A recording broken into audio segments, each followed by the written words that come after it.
audience tonight. Now, our next performer is an up-and-coming comic on the gay scene here. And he's going to be at the Punchline, May 11th and 15th. My first song at Josie's at the Late Night Live show. And please welcome Dan Rothenberg.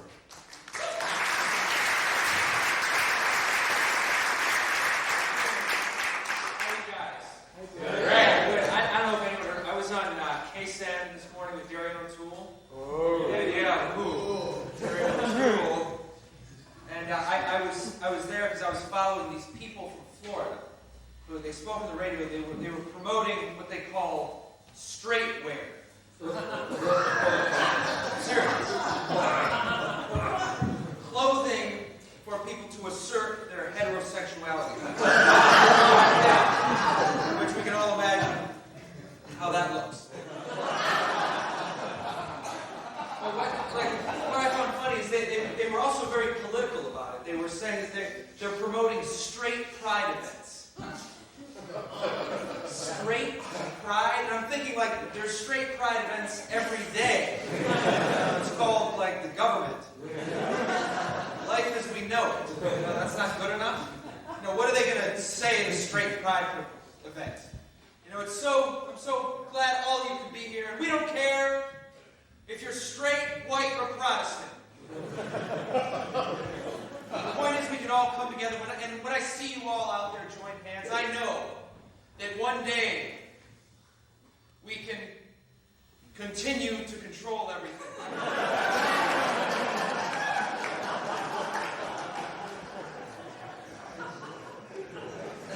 But gay pride is fun. This is my favorite slogan of gay pride, personally. Okay? Hey, hey, a ho ho. Homophobia's got to go. By far the best slogan. And I tell you why, because it's snappy and it rhymes. Very important. You want to have a slogan in a march, it has to rhyme. You can't get up there and go, we're here, we're gay, get used to it. No, that sounds like shit. You gotta say, we're here, we're queer. Queer, exactly. And in my opinion, that's why we use the term queer. No one wants to be known as a queer. And everyone has a little theory. Well, we're reclaiming and disempowering the word. No. It's the only thing that rhymes with here.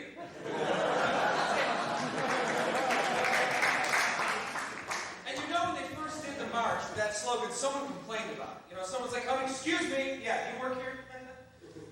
I have a little problem with the new slogan, okay? I am not a queer. Oh, really? Can I ask you something? Are you here? Yeah? Then you're queer. Get used to it. Best thing to do, baby. If you're here, you're queer. If you were away, then you could be gay.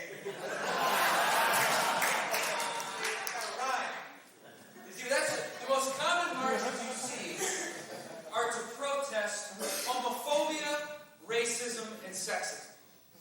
Why? Because you can always do a hey, hey, ho, ho. For your basic bigotry. You know what I mean? Hey, hey, ho, ho, fill in the blanks, got to go. Just insert your bigotry of choice, no problem. But you never see a march, like, for instance, to improve health care. Because it's like, healthcare doesn't have to go. It has to be changed, amended. It's like complicated. They tried it. They had a march the next day. They're like, okay, here's the pamphlet. Okay, healthcare, right? Okay, here. Dun, dun, dun, dun. This is tough. Okay, here we go. Dun, dun, dun, dun, dun. Hey, hey, ho, ho. 3 out of 4 minorities have healthcare with a high deductible. This isn't going to work. Gotta call it off. So anyway, I'm bisexual. Any other bisexuals? Here, a couple. That's not bad. We're very cool. That's very nice. It's funny. I have dated men for most of my adult life,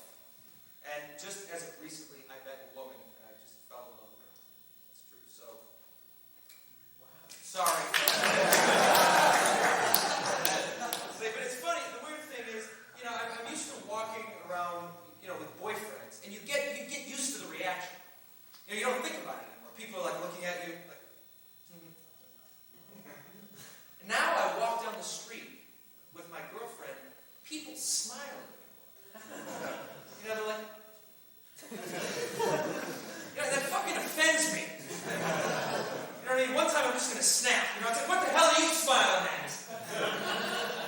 Excuse me, you must be mistaking me for someone that abides by societal norms. I don't think so. Bye. But bisexuals, a lot of times you meet bisexuals and they will refer to themselves as queers. You notice that?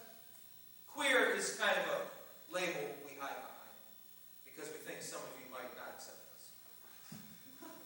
It's true. Yeah. What's that? Well, I love you too. I'm just speaking in general. It's true. People won't admit they're bisexual. They'll say it in a million different ways. When you think about it, it's not that complicated. You know, bisexual, I like both. You know, that's it. It's a big fucking deal. You know, people will say, you know, like, you'll ask them, you know, you say, so what's your thing, what's your preference? And they'll say, you know, I'm queer. And then they'll say it kind of in a defensive way, you know. They're like, I'm queer. You know, people don't tend to look you in the eye and say, I am queer. That's what I am. They'll be like, you know, I'm queer. And you're like, oh, you're gay? No, I'm queer. You know, and they won't say it. You know, they'll think of a million different other ways to put it. I love beautiful people. I'm a sexual being who loves other sexual beings of sexual nature. I'm a fluid sexual being of natural beingness who loves to be in the sexuality of tendencies being. It's funny, like,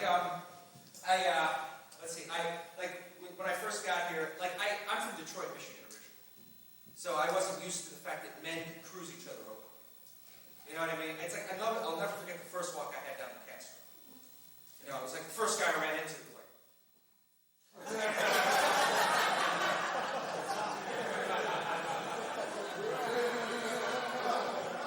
even his dog was sitting there like,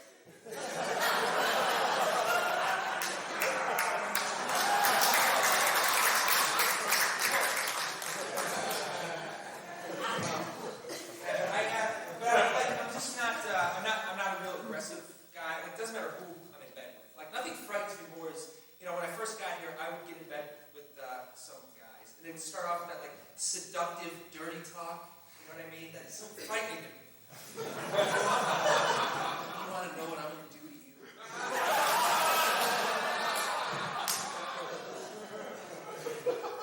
No. You know what I mean? I once had a guy say to me, baby, when I get finished with you, your roommates are going to have to call the police. I think that's a good thing. I'll tell you what, I think I'm going to call the police. I don't like talk during sex because it's very distracting when you're trying to fantasize about someone else. You know what I mean?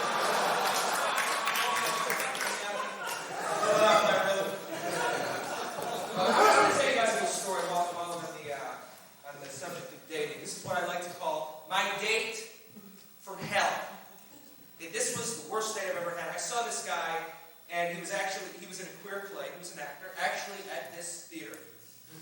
That's as specific as I'll get about it. And I saw him, and I was like taken by his performance. Like, talent really gets me, and I was dying to go out with him. In the play, he played the role of this bitter, selfish queen. And when I saw the play, I was under the impression that he was acting.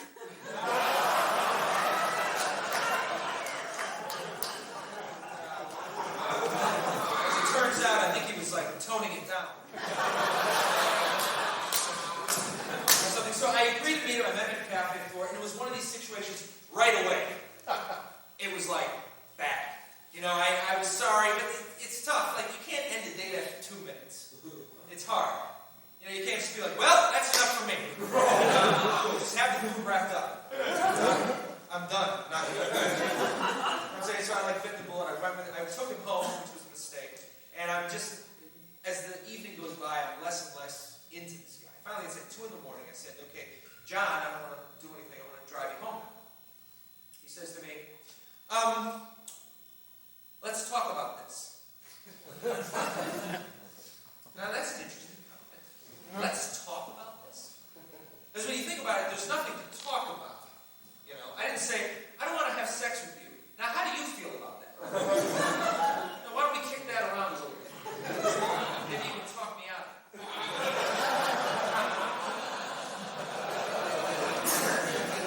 You know, I was saying, no, get the hell out of my house, and he wouldn't leave. And I said, what are you doing? He said, oh, I'm just wondering whether I should sexually attack you. True. So now it's getting a little weird. And so he proceeds, this is true, to get into my bed. Okay, into my bed. He wouldn't leave for like an hour. Now finally I got him out of there, and I was safe. But this is the part that melts me. All right? I gave him a ride home. Now isn't that kind of pathetic? You know, when someone kind of, this guy's like, yes. When someone kind of threatens to rape you, they can walk. That's the way I look at it. Isn't it amazing? You can get violated to that extent, yet still feel the need to be nice. You know, you still feel kind of guilty about it. Because I've rehearsed a situation like that in my head a million times. Someone violates me like that. You just open the door, there's your bag, boom! Goodbye! Well, what do? Okay, pal, you mess with me for the last time. Now get into my car. I'm going to drive you home. All right. Teach you to fuck with real people.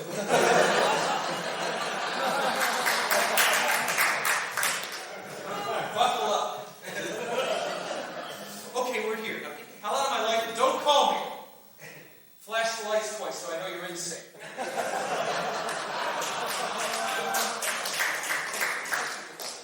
Oh man, you guys are fun. I should stay here. All right, I'll do a couple more. First of all, my friend Jay, is Jay here? My former friend Jay is here. He's a doctor. He's an HIV doctor. He does research here. He has this friend, okay, that he's a doctor. He does penile implants. Has anyone know what that is? You're holding your tongue. You're like, this is what it is. Transsexuals that are going from male to female, they surgically remove their penis. This is the way he explained it to me. And they put it on to a guy that needs a penis. For whatever reason. Now, I guess, like, castration happens more than I thought. You know, apparently enough to give this guy a living. You know, and he's got like a waiting list. But this is, I think, what the lesson to be learned is, especially if there's any straight men in the audience. I think we need to give our transsexual brothers and sisters a little more compassion, because when the shit comes down, guess who's got you covered? Good old Trixie Deluxe. And if you're not nice to her, she's not going to help you out. You know, what's that? I'm a freak of nature? Well, I guess you won't be needing this penis. I have lying around here. I was going to give it to you, but I guess I'll just throw it out. That's important. So if you're a straight guy, you're a homophobe about it, if you see a transsexual on the street, fucking buy him a cup of coffee. You know, here's a couple of $100 to finish the operation or something. Maybe you can keep me in mind. I'm schmoozing. All right. That was a good one. But I will say, it was nice to see that this was advertised in the Bay Times. Here's my one problem with the Bay Times. Okay. Why is it every advertisement has to have a picture of some half-naked guy? You know, have you noticed that? Like, even when it has nothing to do with it. You know, it's like Harry Goldblum, attorney at law.